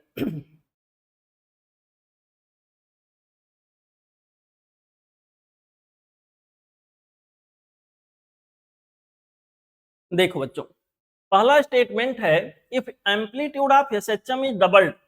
अगर सिंपल हार्मोनिक मोशन के एम्पलीट्यूड को डबल कर दिया जाए तो time period become same. Amplitude double करो ट्रिपल करो बेटा, यहाँ के अंदर बशर्ते लिमिट में रहे तो टाइम पीरियड पे कोई इफेक्ट नहीं पड़ता है, क्योंकि time period, amplitude, simple pendulum का एम्पलीट्यूड, मास, डेंसिटी, इन चीजों पे डिपेंड नहीं करता है। तो असर्शन सही है। Amplitude and periodicity are two independent characteristics of system, बिल्कुल सही है। इससे कोई रिलेशन नहीं, मतलब ये है कि एम्पलीट्यूड बदलने से टाइम पीरियड नहीं बदलेगा, एक्सप्लेन भी हो रहा है। तो यहां के अंदर बच्चों सही ऑप्शन हो गया ऑप्शन नंबर 1। ओके, चलते हैं अगले क्वेश्चन पे। देखें, हमारा अगला सवाल यहां पे आ गया क्वेश्चन नंबर 115। क्वेश्चन नंबर 115 करा, कंसीडर द फॉलोइंग स्टेटमेंट्स। पहला है assertion, the velocity of sound in air increases due to presence of moisture in the air. बात सही है, मॉइस्चर के प्रेजेंस होने से होता क्या है, डेंसिटी एयर की कम हो जाती है, जिसकी वजह से साउंड की स्पीड बढ़ जाती है। रीजन में presence of moisture in air lower the density, बिल्कुल दोनों सही हैं और दोनों सटीक रूप से यहाँ रीजन जो है वो असर्शन को एक्सप्लेन भी कर ले रहा है। करेक्ट चॉइस हमारे पास आ गया ऑप्शन 1। अगला सवाल देखा जाए बच्चों, हमारा अगला क्वेश्चन हमारे पास यहां पे आ गया question number 116। Ratio of velocity of sound in hydrogen gas to that of helium gas at the same temperature is. यहां पर बच्चों साउंड वेव की वेलोसिटी किसी गैसियस मीडियम में कुछ इस तरह से लाप्लास करेक्शन के बाद हम सबको देखने को मिला था। यहाँ गैस बदल दिया गया तो दो चीजें बदल गई, गामा बदल जाएगा और एम नॉट बदल जाएगा, क्योंकि यहाँ एटॉमिसिटी चेंज हो गई है तो गामा भी बदल जाएगा। ये वाली प्रोपोर्शनलिटी यहाँ के अंदर आएगी, इसका मतलब साउंड की वेलोसिटी हाइड्रोजन गैस के अंदर, साउंड की वेलोसिटी हीलियम गैस के अंदर, यहाँ ऐसा कोई रेशियो बनेगा, gamma for H2 divided by gamma for helium multiplied by molecular mass of helium divided by molecular mass of H2। Okay, यहाँ पर हमने सारी चीजों के रेस्पेक्टिव वैल्यूज को रखा बेटा, उम्मीद करते हैं गामा इन सबको आपको आता होगा निकालना। यहाँ के अंदर रेस्पेक्टिव वैल्यूज को रखा, करेक्ट चॉइस हमारे पास मिला ऑप्शन कुछ ऐसा आएगा, स्क्वायर रूट के अंदर 42/5 और मिलाने पर हमारा करेक्ट मैचिंग जा रहा ऑप्शन नंबर 2 से। ओके, चलते हैं अगले क्वेश्चन पे। हमारा अगला सवाल यहां पे है क्वेश्चन नंबर 117। देखिए, हमारा क्वेश्चन नंबर 117 हमसे कह रहा है, ये point source emit sound equally in all directions in a non absorbing medium. बहुत बढ़िया। The 2 points P and Q are at distance 9 meter and 25 meter respectively from the source. Ratio of amplitude of the waves at point P and Q। बच्चों point source के लिए intensity inversely proportional to R square होता है और intensity यहां पर हमें यह भी पता है इनवर्सली प्रोपोर्शनल टू ये स्क्वायर होता है। इन दोनों को कंबाइन करते हैं तो ये square directly proportional to 1/r का स्क्वायर, मतलब ऐसा रिलेशन बना। अब एम्पलीट्यूड का रेशियो पी और क्यू पर देखें तो उल्टा हो जाएगा डिस्टेंस के रेशियोज का, जो कि ऐसे कुछ आ जाएगा 25/9। यहां के लिए करेक्ट चॉइस हमारे पास बच्चों आ गया क्वेश्चन ऑप्शन नंबर 4। ओके, चलते हैं अगले क्वेश्चन पे। हमारा अगला सवाल, अगला क्वेश्चन यहां के अंदर आ गया क्वेश्चन नंबर 118। हमसे करा 2 loud speakers L1 and L2 driven by a common oscillator and amplifier are arranged as so. यहाँ पर ये दोनों कॉमन एम्पलीफायर से ड्रिवन किए जा रहे हैं, मतलब दोनों से निकलने वाली फ्रीक्वेंसी एक ही जैसी होगी, यानी मोनोक्रोमेटिक जैसे सोर्स होंगे, कोहेरेंट सोर्स जिनको लाइट के हिसाब से कह सकते हैं या साउंड के हिसाब से। यहाँ पर बच्चों कोहेरेंट सोर्स कह लीजिए, दोनों के बीच का फेज रिलेशनशिप कांस्टेंट रहेगा। The frequency of the oscillator gradually increased from 0 and then detector at point D records the series of maxima and minima। यहाँ पर कोई डिटेक्टर है जो मैक्सिमा मिनिमा को चेक कर रहा है। बहुत बढ़िया। Of speed of sound is this. Okay, sound की speed 330 metre per second. Frequency eight which the first maximum is observed. पहले तो बच्चों एक वेव यहां से यहां गया है, एक वेव यहां से यहां जा रहा है, इन दोनों के बीच पाथ का डिफरेंस कितना होगा हमें निकालना है। अगर यहाँ के अंदर बच्चों पाथ का डिफरेंस 40, यहाँ 40 है, पाइथागोरस थ्योरम लगा के जब इसको हम सॉल्व करेंगे तो यहाँ पर बच्चों सॉल्व करने के बाद ये चीज हमारे पास कितना मिल जाएगा, स्क्वायर रूट के अंदर 40 का स्क्वायर प्लस 9 का स्क्वायर, पूरा सॉल्व करोगे बच्चों तो यहाँ पर आपको मिलेगा ये 41 मीटर। ठीक है, 41 मीटर मिलेगा और इस तरह से 40 मीटर और 41 मीटर इन दोनों का डिफरेंस हमारे पास आ जाएगा 1 मीटर। यानी पाथ का डिफरेंस यहाँ के अंदर सॉल्व करने पर 1 मीटर का आ गया। अब कंस्ट्रक्टिव इंटरफेरेंस यानी मैक्सिमा पाने के लिए कंडीशन ये है पाथ का डिफरेंस n लैम्डा के सिमिलर आना चाहिए, जो कि यहाँ के अंदर 1 मीटर के बराबर आ रहा है। लैम्डा के जगह पर बच्चों वेलोसिटी अपान फ्रीक्वेंसी रख सकते हैं, तो इस तरह से फ्रीक्वेंसी इक्वल टू आ जाएगा n इंटू वी। अब उन्होंने कहा पहला मैक्सिमा मतलब n की वैल्यू क्या हो गई 1, n के जगह 1 रख दिया, यानी फ्रीक्वेंसी की वैल्यू v के बराबर रही होगी जब पहला मैक्सिमा मिला होगा, न्यूमेरिकली ये दोनों बराबर रहे होंगे।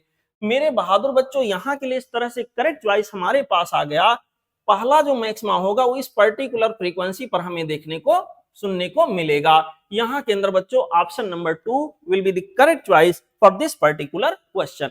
Now let's proceed to question number next 1। देखें अगला सवाल, क्वेश्चन नंबर 119 हमसे कह रहा है कि सर ऐसा है fundamental frequency of vibrating organ pipe is this. यहाँ फंडामेंटल फ्रीक्वेंसी ऐसे कुछ दिया है, आगे बोल रहा है फर्स्ट ओवरटोन इज दिस, पहला ओवरटोन को कह रहा है 400 हर्ट्ज का होगा। यहां पर बच्चों अगर फंडामेंटल फ्रीक्वेंसी दिस है तो यहां पर अगर मैं ओपन ऑर्गन पाइप की सोचूं तो अगला अगर पहला एफ नॉट है तो दूसरा 2 एफ नॉट, तीसरा 3 एफ नॉट। मैं क्लोज्ड ऑर्गन पाइप की सोचूं तो पहला अगर एफ नॉट है, दूसरा 3 एफ नॉट, अगला 5 एफ नॉट।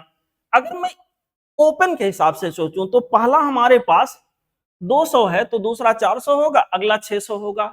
अगर मैं क्लोज के हिसाब से सोचूं तो पहला 200 है तो अगला उसका 3 गुना 600 होगा, अगला उसका 5 गुना यानी 1000 होगा। वो कह रहा है जो 400 है वो ओवरटोन होगा, कोई डाउट नहीं बताया है। नहीं सर, यहाँ के अंदर हमारे पास फर्स्ट ओवरटोन होगा कह रहा है, जो 400 वाला फर्स्ट। यहाँ तो बात सही हो जाएगा लेकिन यहाँ के लिए गलत हो जाएगा, इसलिए इसको श्योरिटी के साथ हम नहीं बोल सकते। ठीक है, अगर वहां मेंशन कर देता हूं ओपन पाइप तब तो ये बात सही था, लेकिन ऐसे नहीं कह सकते। First overtone may be 4, yes may be, बिल्कुल मे बी, अगर वो ओपन है तो मे बी, बिल्कुल ये बात सही है। यहां के अंदर आगे कह रहा है first overtone may be 600 hertz, पहला ओवरटोन 600 हर्ट्ज हो सकता है। क्या ये बात सही है? यहाँ के अंदर पहला ओवरटोन जो होगा वो 600 हर्ट्ज हो सकता, पहला नहीं कोई भी कर 600 हर्ट्ज नहीं, माफ करेगा थर्ड वाला, फर्स्ट ओवरटोन में भी 600, बिल्कुल अगर क्लोज पाइप है तो पहला ओवरटोन 600 हर्ट्ज हो सकता है, ये भी बात सही है। यहाँ के अंदर 600 hertz is an overtone, 600 hertz अगर है तो कोई डाउट नहीं, चाहे ओपन रहे तो भी वो ओवरटोन कोई ना कोई है, और अगर क्लोज है तब भी वो कोई ना कोई ओवरटोन ही है, तो ये भी बात सही है। सेकंड थर्ड फोर्थ बच्चों यहाँ सही आ गए, ऑप्शन यहाँ के अंदर हो गया 4। ओके, अब हम आगे बढ़ेंगे अगले सवाल पे। देखें हमारा अगला क्वेश्चन यहां के अंदर आ गया बेटा, क्वेश्चन नंबर 120 हमसे कह रहा है the vibration of 4 air column are represented in the adjoining figure. आगे बोल रहा है ratio of frequencies NP, NQ, NR, NS is. यहां के अंदर इनका रेशियो बच्चों क्या होगा ये हमसे पूछा गया है। सारे पाइप का लेंथ कह रहा बराबर है। ये देखिए बेटा क्लोज्ड ऑर्गन पाइप है और फंडामेंटल केस बना है, तो इसका जो फ्रीक्वेंसी आएगा इसका नाम पी है, आ जाएगा V/4L। पी के बाद क्यू की बात कर लें, ये हमारे पास ओपन ऑर्गन पाइप है, ये भी ओपन ऑर्गन पाइप का फंडामेंटल मोड है, और यहाँ पर फ्रीक्वेंसी आ जाएगा एन, क्यू की वैल्यू कितना आ गया V/2L। अगला जो हमारे पास है आर, ये ओपन ऑर्गन पाइप का सेकेंड मोड वाला केस है, सेकेंड फंडामेंटल वाला केस है, सेकेंड हार्मोनिक वाला केस है। इसकी फ्रीक्वेंसी फर्स्ट हार्मोनिक का डबल होगा, यानी वी बाई क्या आ गया एल। यहाँ की फ्रीक्वेंसी हम देखने जाएंगे तो यहाँ की फ्रीक्वेंसी बच्चों V/4L का ट्रिपल होगा। ये क्लोज्ड ऑर्गन पाइप का यहाँ बच्चों थर्ड हार्मोनिक वाला केस है, यानी सेकेंड फंडामेंटल वाला केस है, कुछ ऐसे आ गया। अब इन तीनों का रेशियो, पहले P की बात करें V/4L, फिर Q की बात करें V/2L, फिर R की बात करें V/L, फिर बच्चों S की बात करें, यहाँ के अंदर आ गया 3/4L। एक काम करते हैं 4 से थ्रू आउट मल्टीप्लाई, V/L वैसे भी कट जाएगा, ऐसा कुछ आ गया, 4 से थ्रू आउट मल्टीप्लाई करोगे तो बच्चों ये वाला रेशियो हमको मिल जाएगा। यहाँ के लिए अगर ऑप्शन से मैच कराएं तो करेक्ट मैचिंग हमारे पास आ जाएगा बच्चों ऑप्शन नंबर 3, 1 2 4 3। ठीक है, अब हम लोग आगे बढ़ेंगे अगले क्वेश्चन पे। देखें हमारा अगला सवाल है question number 121।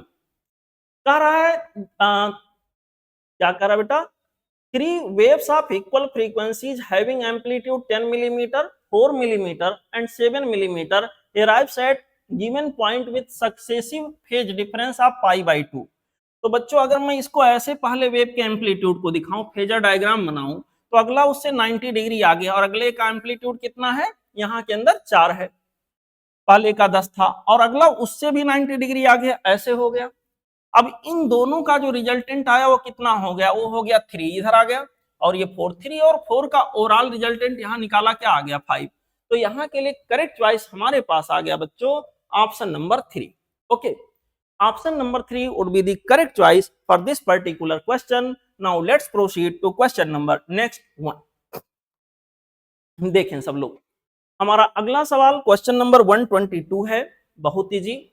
Mechanical wave moving in gas, अगर मैकेनिकल वेव गैस में मूव कर रहा है, मैकेनिकल वेव गैस में मूव कर रहा, तो गैस में ट्रांसवर्स मैकेनिकल वेव नहीं चल सकता, वो निश्चित रूप से क्या होगा, लॉन्गिट्यूडिनल होगा। यहां के लिए ऑप्शन आ गया 1। ओके, अगला सवाल देखा जाए बेटा, हमारे पास अगला सवाल, अगला क्वेश्चन है क्वेश्चन नंबर 123। कह रहा है ये 75 centimetre string fixed at both ends produces resonant frequency 384 hertz, ये वाला, और यहाँ के अंदर 288 हर्ट्ज, ये वाला, without their being any other resonant frequency between these two. Wave speed for the string, string के लिए वेव की स्पीड यहाँ के अंदर क्या होगी बेटा, स्ट्रिंग में अगर फंडामेंटल F0 है तो उसके बाद सेकंड हार्मोनिक मिलता है, फिर थर्ड हार्मोनिक 2F0, 3F0, ऐसे मिलते जाते हैं। सिंपली सोचो, लगातार दो रेजोनेंट फ्रीक्वेंसीज के बीच का अगर गैप देखे कहीं भी तो F0 ही आएगा। सवाल के अंदर उन्होंने दिया है हमारे पास दो लगातार वाले, पहले मैंने छोटा लिख लिया फिर बड़ा लिख लिया, दो लगातार वाले रेजोनेंट फ्रीक्वेंसी जितने हैं, इनके बीच में अगर गैप देखूंगा तो 96 का आ रहा, घटाने पर 96 आएगा, दिस माइनस दिस करने पर। अब यही तो, अगर दो लगातार के बीच का गैप देखें तो यह गैप किसके बराबर होगा, यही तो F0 के बराबर होगा, F0 इक्वल टू 96। बेटा F0 जो रस्सी के लिए होता है वो हमारे पास होता V/2L, V/2L इसका मतलब 96 हो गया। इट मींस V की वैल्यू 2L इंटू 96, L की वैल्यू बेटा 75 सेंटीमीटर है, 75/100 कर दिया, सॉल्व कर लिया। यहाँ के अंदर आंसर आ गया 144 हर्ट्ज। तो माफ करिएगा, हर्ट्ज नहीं, यहाँ के अंदर ये मैंने वेलोसिटी निकाल रखा है, यहाँ के अंदर ये आ जाएगा मीटर पर सेकंड। करेक्ट चॉइस यहाँ के लिए आ गया ऑप्शन नंबर 1। ओके, चलते हैं अगले क्वेश्चन पे। हमारा अगला सवाल आप लोग देखो, क्वेश्चन नंबर 124। कह रहा ये wire of length L having tension T and radius R vibrates with fundamental frequency F। बहुत बढ़िया, कोई वायर है, दो पॉइंट के बीच फिक्स रहा होगा या जैसे भी रहा होगा, यहाँ के अंदर बच्चों फंडामेंटल फ्रीक्वेंसी उसका F है, ऐसा दिया गया है। हमसे कहा गया बताइए another wire of same metal with length 2L having tension 2T and radius 2R will vibrate with fundamental frequency. मेरे बहादुर बच्चों, यहाँ के अंदर आ गया 1/2LR। ये हमारा फंडामेंटल फ्रीक्वेंसी का फार्मूला एक होता है जो कि डिराइव करने पर आ जाता है, यहाँ T/m मास पर यूनिट लेंथ को जब डिराइव करते हैं पूरा तो ऐसा कुछ आ जाता है। उन्होंने हमसे कहा है दोनों केस में जो मटेरियल है वो सेम है, यानी डेंसिटी सेम हो गया, पाई बदलने वाला है, नहीं पाई हमारा वही हो गया, बाकी चीजें यहाँ बदल रही हैं। लेंथ को बढ़ाकर 2L कर दिया गया दूसरे केस में, टेंशन को बढ़ाकर 2T कर दिया गया और रेडियस को बढ़ाकर 2R कर दिया गया। तो यहाँ के अंदर बच्चों पहले ये था फंडामेंटल फ्रीक्वेंसी, अब नया क्या होगा 1/2L। L की जगह पे जहां L था वहां 2L लिख दिया, जो एक्स्ट्रा है मैंने उसको अलग कलर का दिखा दिया है, जहां R था वहां 2R हो गया और जहां T था वहां 2T हो गया। अब बेटा ये ग्रीन या जो भी कलर है इसको अलग कर लिया बाकी चीजों को, बाकी ये जो इतना हिस्सा लिखा है ये पहले वाले फ्रीक्वेंसी के इक्वल हो गया, यानी जो नया फ्रीक्वेंसी आ गया वो हमारे पास आ गया F/2 √2। करेक्ट चॉइस यहाँ के लिए आ गया बच्चों ऑप्शन नंबर 3। ओके, अब हम लोग आगे बढ़ेंगे अगले क्वेश्चन पे। हमारा अगला सवाल आपके सामने देखें आप लोग। कहा गया closed organ pipe has length L, बहुत बढ़िया। The air in it is vibrating in the third overtone with maximum amplitude ये। अच्छा, थर्ड ओवरटोन का मतलब बेटा वही हो गया, यहाँ क्या क्या मिलता है, एफ नॉट, फिर मिलेगा 3 F0, फिर मिलेगा 5 F0, फिर मिलेगा बेटा 7 F0। यहाँ थर्ड ओवरटोन का मतलब 7 F0। 7 F0 अगर थर्ड ओवरटोन का डायग्राम बनाए तो ऐसा कुछ होगा मेरे बहादुर बच्चों। इस तरह की कहानी हम देखने को, पहला फंडामेंटल केस, दूसरा, तीसरा, चौथा, यहाँ 4 नोड और 4 एंटी नोड देखने को मिलेंगे। 1 2 3 4 3 नोड और माफ करिएगा 4 नोड और 4 एंटी नोड। अब यहां से अगर लेंथ को देखें, ये λ/4, λ/4, λ/4, λ/4, λ/4, λ/4, λ/4, अगर देखें तो टोटल जो पाइप का लेंथ है, ऐसे एक टुकड़े की बात करें λ/4 कितने के बराबर होगा, तो l/7, ये l ऐसे 60 टुकड़ों में टूट गया। अब यहाँ l/7 वाले पोजीशन पर देखें ध्यान से, यहाँ क्या है, एंटी नोड, और एंटी नोड वाले पोजीशन पर एम्पलीट्यूड मैक्सिमम होता है। ठीक है, तो यहां पर एम्पलीट्यूड मैक्सिमम होगा, यानी मैक्सिमम एम्पलीट्यूड हमको दिया भी है, ये के बराबर है, यहां के अंदर ये गिवन है। इसका मतलब इस पर्टिकुलर लोकेशन पर एम्पलीट्यूड की वैल्यू बच्चों मैक्सिमम होगी। ठीक है, ओके, चलते हैं अगले क्वेश्चन पे। हमारा अगला सवाल यहां पे आ गया, क्वेश्चन नंबर 126। करा ये boat and anchor is rocked by waves whose crest are 100 meter apart and velocity is 25 meter per second. The boat bounces up once in every, यहाँ पर हर पर्टिकुलर टाइम के बाद बाउंस बैक होगा। जैसे यहाँ था तो यहाँ से यहाँ, ऐसे बच्चों वेव चल रहा समंदर में या पानी में, कोई बोट यहाँ रख दिए, यहाँ से चलकर फिर यहाँ पहुंचे, कितना समय लगेगा, यानी यहाँ से चलकर यहाँ पहुंचने मतलब टाइम पीरियड की बात हो रही है। यहाँ के पार्ट के लिए SHM कर रहे हैं। टाइम पीरियड निकालने के लिए हमने क्या किया, v equal to F lambda के बारे में सोचा, एफ की वैल्यू 1/t रख दिया, ऐसा कुछ अगर time period equal to λ/v। अब लैम्डा क्या होगा, क्रेस्ट और क्रेस्ट के बीच का लगातार डिस्टेंस जो होगा that is equal to lambda, और यहाँ के अंदर बच्चों वेलोसिटी हमको दिया गया 25 मीटर पर सेकंड रख दिया, 4 सेकंड आगे, यही तो पूछा गया था। बाउंस बैक कितने समय में होगा, यानी टाइम पीरियड के बराबर यहाँ समय लगेगा, जो कि हमारे पास आ गया 4 सेकंड। ऑप्शन यहाँ के अंदर आ गया 3। ओके, अब हम आगे बढ़ेंगे बच्चों अगले क्वेश्चन पे। देखिए हमारा अगला सवाल क्वेश्चन नंबर 127 है। कहा गया tension in a piano wire is 10 newton, बहुत बढ़िया। What should be the tension in the wire to produce a note of double frequency. बच्चों किसी भी वायर के अंदर अगर दोनों साइड से वो बधा हुआ है, जो यहाँ के अंदर फ्रीक्वेंसी फंडामेंटल केस में मिलता हो ऐसे होता 1/2l स्क्वायर रूट के अंदर t/m। बाकी चीजों में कोई परिवर्तन नहीं करने की बात कही गई है, टेंशन को यहाँ बदलने की बात कही गई है। उन्होंने कहा डबल फ्रीक्वेंसी हमें लाना है, तो टेंशन को 4 गुना कर दो। टेंशन को 4 गुना करोगे, इसका मतलब पहले अगर 10 न्यूटन था, सवाल कह रहा है, तो अभी आपको कितना करना पड़ेगा, उसका 4 गुना, उसका 4 टाइम्स, यानी 40 न्यूटन। तो करेक्ट जवाब इसका हो गया 40 न्यूटन, यानी ऑप्शन यहाँ के अंदर आ गया 3। ओके, चलते हैं अगले क्वेश्चन पे। हमारा अगला सवाल यहाँ के अंदर आ गया बच्चों क्वेश्चन नंबर 128। कहा गया an organ pipe open at both ends contains. बेटा आर्गन पाइप के अंदर जो वेव चलता है, ऑब्वियसली एयर में अगर साउंड वेव चल रहा तो लॉन्गिट्यूडिनल ही होगा, और आर्गन पाइप में जो वेव होता है स्टेशनरी होता है, तो इसका सही जवाब आ गया लॉन्गिट्यूडिनल स्टेशनरी वेव। ठीक है, आगे बढ़ते हैं। यहां हमारा अगला सवाल कहा गया डिस्प्लेसमेंट टाइम ग्राफ ऑफ ये particle executing SHM is shown. यहां के अंदर ये डिस्प्लेसमेंट और टाइम का ग्राफ है, करस्पॉन्डिंग फोर्स टाइम ग्राफ। बच्चों ये मैंने लिख दिया ऑलरेडी, आप लोगों को PDF में इसका भेज चुका हूं। डिस्प्लेसमेंट और फोर्स दोनों अपोजिट फेज में होते हैं, इसका मतलब दोनों के चेंज होने का पैटर्न सेम होता, बट दोनों अपोजिट फेज में होते हैं। साइनोसॉइडल चेंज अगर इसमें है तो जो हमारा फोर्स है उसमें भी साइनोसॉइडल चेंज ही होगा, लेकिन यहाँ के अंदर ये देखिए अगर पॉजिटिव की तरफ ग्राफ भाग रहा है तो ये निगेटिव की तरफ भाग रहा होगा, इसका जस्ट मिरर इमेज बनता जाएगा। अगर ये ऐसे गया है तो फोर्स में यूं जा रहा होगा, ऐसे गया तो फोर्स में यूं जा रहा होगा।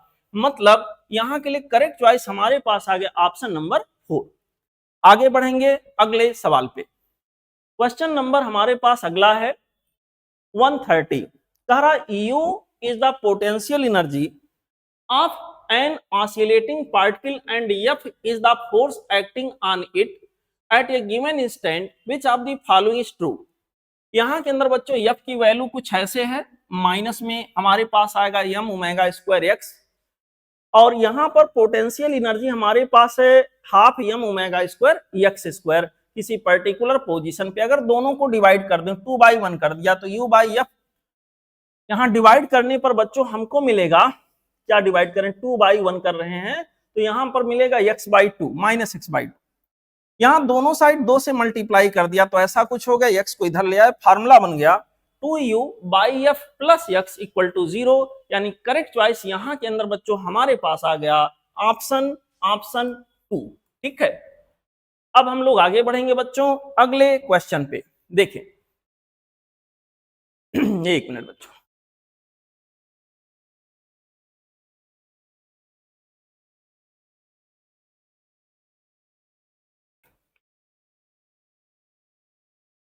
देखिए हमारा अगला सवाल कह रहा है इफ ये मैन विथ एन, फिर से पढ़ लेते हैं, इफ ये मैन विथ ये analog wrist watch on his hand falls from the top of ये tower, its watch gives correct time. Tower से नीचे वो गिर रहा है, मोशन अंडर ग्रेविटी कर रहा है, तो कह रहा फिर भी इसका वॉच जो है सही टाइम दिखा रहा है। क्योंकि बच्चों जो वॉच होता है रिस्ट वॉच, उसका जो कॉन्सेप्ट होता है स्प्रिंग के मैकेनिज्म पर होता है, और स्प्रिंग पेंडुलम में टाइम पीरियड वगैरह ये ग्रेविटी पे डिपेंड नहीं करते हैं, तो ये बात सही है। Working of the analogue wrist watch depends on spring action and wrist watch, working of the analogue wrist watch depends on spring action. Yes, spring action पे डिपेंड करता है, it has nothing to do with gravity. बिल्कुल सही बात बोल रहा है, तो दोनों सही है और एक्सप्लेन भी हो रहा है। ऑप्शन यहाँ के अंदर करेक्ट हो गया, ऑप्शन नंबर 1। ओके, अगला सवाल देखा जाए। क्वेश्चन नंबर हमारे पास है बेटा question number 132। Time period of SHM of particle is t, the ratio of the time taken by particle to move from 0 to a/2 and a/2 to a, 0 से a/2 तक जाने का टाइम जो यहाँ के अंदर है बेटा वो t/12 है। ये बहुत वेल फेमस यहाँ के अंदर कॉन्सेप्ट है, सबको लगभग याद रहता है। और यहाँ a/2 से a तक जाने का जो समय होगा वो हमारे पास t/6 आ जाएगा। यहाँ के अंदर बच्चों हमारा टाइम आ गया t/6। हमसे कह रहे ये वाले टाइम और ये वाले टाइम का रेशियो क्या होगा। ऑब्वियसली यहाँ पर बच्चों कम टाइम लेगा, यहाँ डबल टाइम लेगा, तो यहाँ के अंदर आ गया 1/2। तो करेक्ट चॉइस यहाँ के लिए हमारे पास आ गया 1/2, यानी ऑप्शन हमारा हो गया ऑप्शन 1। ओके, चलते हैं अगले क्वेश्चन पे। देखें हमारा अगला सवाल है question number 133। The maximum velocity of particle executing simple harmonic motion with amplitude 7 is 4.4 meter per second. Period of the oscillation is, oscillation का टाइम पीरियड यहाँ के अंदर क्या होगा। V max हमको दिया गया है इक्वल टू ये ओमेगा होगा जो कि 4.4 दिया है बच्चों। इस सवाल में जो एम्पलीट्यूड हमको गिवन है वो दिया है 7 मिलीमीटर, यानी 7 × 10⁻³ मीटर। सॉल्व किया तो ओमेगा की वैल्यू कुछ इस तरह से आ गया। ओमेगा के जगह पर रखा 2π/T। बाकी चीजों को सॉल्व करके जब मैंने आंसर निकाला तो यहाँ टाइम पीरियड की वैल्यू बच्चों आ गया 0.01 सेकेंड। तो करेक्ट चॉइस यहाँ के लिए बच्चों जो हमारे पास आ गया वो हो गया ऑप्शन नंबर 2। ओके, चलते हैं अगले सवाल पे, अगले क्वेश्चन पे। कह रहे हैं डिस्प्लेसमेंट ऑफ ये damped harmonic oscillator is given bye. Damped harmonic oscillator में बेटा जो एम्पलीट्यूड होता है एक्सपोनेंशियल मैनर में टाइम के साथ डिक्रीज होता है, जो कि ऐसे दिया है इन्होंने। वैसे फार्मूला जो हमारा होता है वो ऐसे होता है, ये इक्वल टू a0 e की पावर -b/2m × t।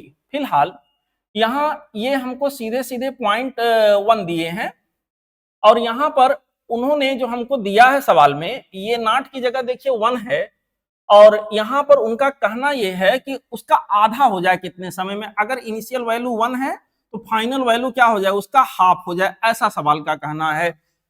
यहाँ के अंदर बच्चों e की पावर -0.1t की वैल्यू हमारे पास आ गया, e की पावर 0.1t, माफ करिएगा, e की पावर -0.1t की वैल्यू 1/2 आ गया। दोनों को रेसिप्रोकल दोनों साइड का ले लिया, ऐसा कुछ आ गया। फिर दोनों साइड का नेचुरल लॉग ले लिया।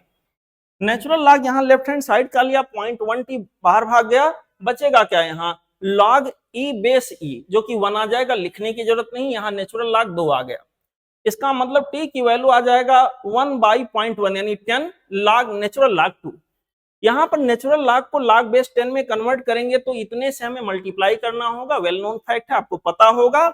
और यहाँ पर log 2 बेस 10 की वैल्यू 0.3010 होगा। इसको सॉल्व करेंगे ना तो लगभग 7 आ जाएगा, यानी 7 सेकंड के आसपास लिया होगा यहाँ एम्पलीट्यूड आधा होने में।